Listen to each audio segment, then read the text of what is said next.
he never felt safe. He never felt loved.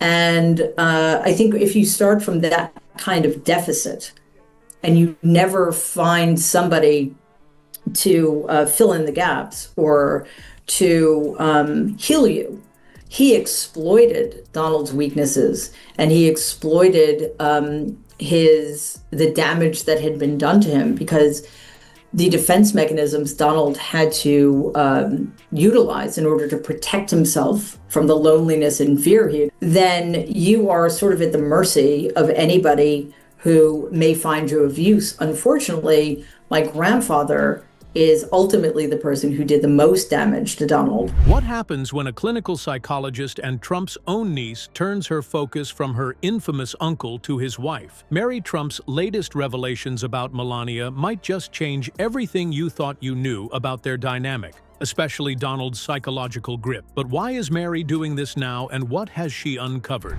All begins with your grandfather. Oh, absolutely. Absolutely. You say he's a sociopath. Yes.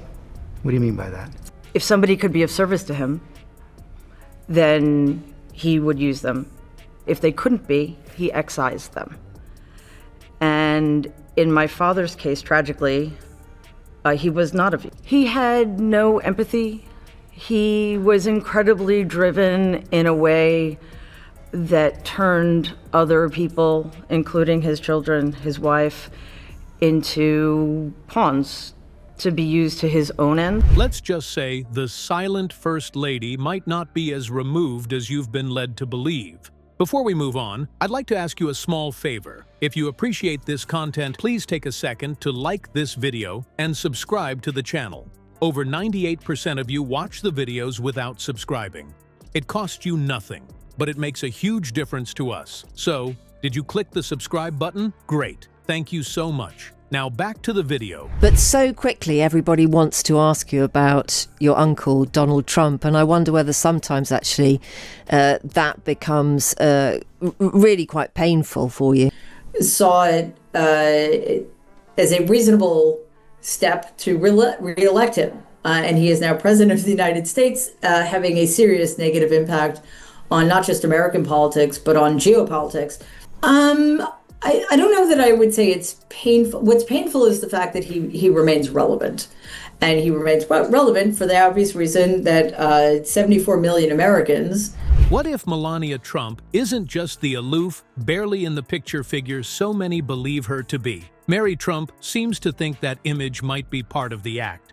In her latest analysis, Mary argues that Melania plays a much bigger role in the Trump family chaos than anyone suspects. And it's not just about staying quiet. According to Mary, that silence could actually be a strategy, a survival tool, or maybe even something a little more calculated. Either way, it's clear Melania knows how to operate in Donald's world. For most people, Melania's public silence reads as disinterest, like she's just trying to keep out of the madness swirling around her husband. But Mary's perspective flips that idea on its head. She suggests that Melania's behavior might actually be a way of staying in control. Let's not forget, this is the same woman who wore a jacket that said, "I really don't care, do you?" while visiting detained migrant children. Nobody accidentally puts on a piece of clothing like that. That was a message, though only Melania knows exactly to whom it was directed. And isn't that the thing with her? Every move feels deliberate, even if it's wrapped in a kind of calculated detachment. Donald, following the lead of my grandfather,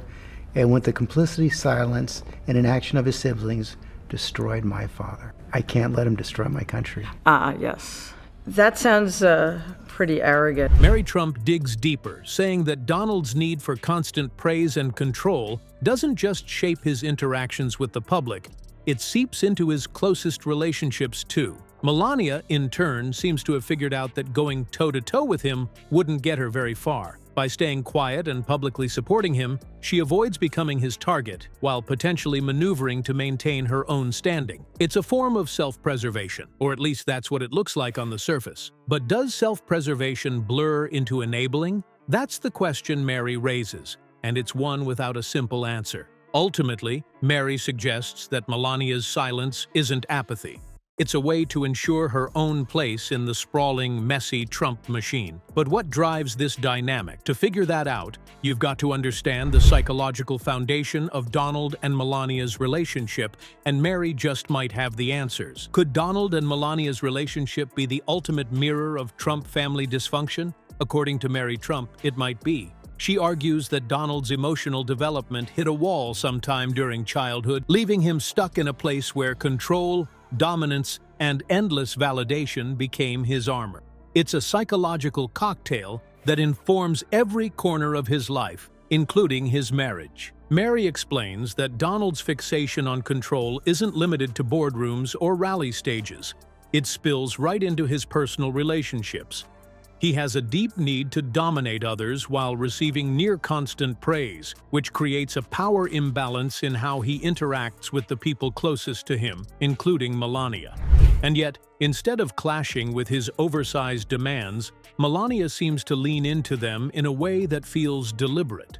Mary's analysis suggests she may be playing a long game, offering Donald the validation he craves, but only on terms that work for her. Take, for example, how Donald thrives on using charm as a strategic tool. Mary has described him as someone who uses flattery like coins in a machine, designed to own the room rather than genuinely connect. If this behavior extends to his marriage, it's easy to see how Melania might use those same tools against him. She maintains her silence, nods at the right moments, and keeps her distance when needed, all tactics that could subtly reinforce her position in their transactional, power-driven dynamic. Mary's insights don't just stop at personal observations. She connects Donald's behavior to deeper psychological traits, often associated with narcissistic personality disorder. She points out that people with such tendencies tend to view relationships as transactional, valuing control and dominance over mutual understanding. With that in mind, Melania's passive front might look a lot less passive. There's even a hint that she leverages Donald's emotional weaknesses for her own purposes, whether that's access to power or simply survival in the chaos he creates. In the end, Mary Trump paints a grim picture of their relationship. It's less about love or even companionship, and more about two people navigating a toxic family ecosystem, each trying to secure their own standing in the mess. Mary Trump's analysis paints a bigger picture. Melania isn't just a side character in the Trump saga, she's an enabler and possibly a player in a dysfunctional power game. It's not just about her silence. It's about the entire family operating in a space where personality clashes and manipulation replace genuine connection. Toxic family dynamics don't just stay private, they spill into the public arena, shaping decisions that ripple through politics and society. Mary herself is stepping out of this chaos. From launching a podcast to writing a novel, she's turning her focus toward reclaiming her voice. It's like finding clarity after a storm,